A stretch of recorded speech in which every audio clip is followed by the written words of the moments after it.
Hi hello నమస్తే welcome to Telugu one cinema. This is Divyasri. Janatha garage వంటి blockbuster తర్వాత junior NTR Koratala Siva కాంబినేషన్లో రూపొందుతున్న చిత్రం దేవర. RRRతో ప్రపంచవ్యాప్తంగా గుర్తింపు తెచ్చుకున్న ఎన్టీఆర్ దేవరాతో తన ఇమేజ్ని మరింత పెంచుకోవాలనుకుంటున్నాడు. సెప్టెంబర్ 27న విడుదల కానున్న ఈ సినిమాపై భారీ అంచనాలున్నాయి. ఇప్పుడు ఆ అంచనాలను రెట్టింపు చేసేలా ఈ సినిమాకి సంబంధించి ఓ ఆసక్తికర న్యూస్ వినిపిస్తోంది.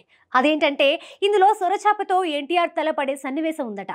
సొరచాపతో ఫైట్ అనగానే తెలుగు ప్రేక్షకులకు ప్రభాస్ రాజమౌళి కలయికలో 2005లో వచ్చిన ఛత్రపతి చిత్రం గుర్తొస్తుంది. ఇందులో సొరచేపతో ప్రభాస్ ఇంట్రొడక్షన్ సీన్ అప్పట్లో హైలైట్ గా నిలిచింది. ఇప్పుడు ఇదే తరహాలో దేవరాతో సొరచాపతో ఎన్టీఆర్ తలపడే సన్నివేశాన్ని కొరటాల ప్లాన్ చేశారట. సముద్ర తీర ప్రాంతంలో జరిగే కథ కావడంతో కొరటాల ఈ ఫైట్ సీన్ ని ప్లాన్ చేశారని, అది కూడా ఓ రేంజ్ లో ఉంటుందని అంటున్నారు. తాజాగా దీనికి సంబంధించిన కొన్ని సెట్ ఫోటోలు లీక్ అయి ఇప్పటికే సోషల్ మీడియాలో హల్చల్ చేస్తున్నాయి.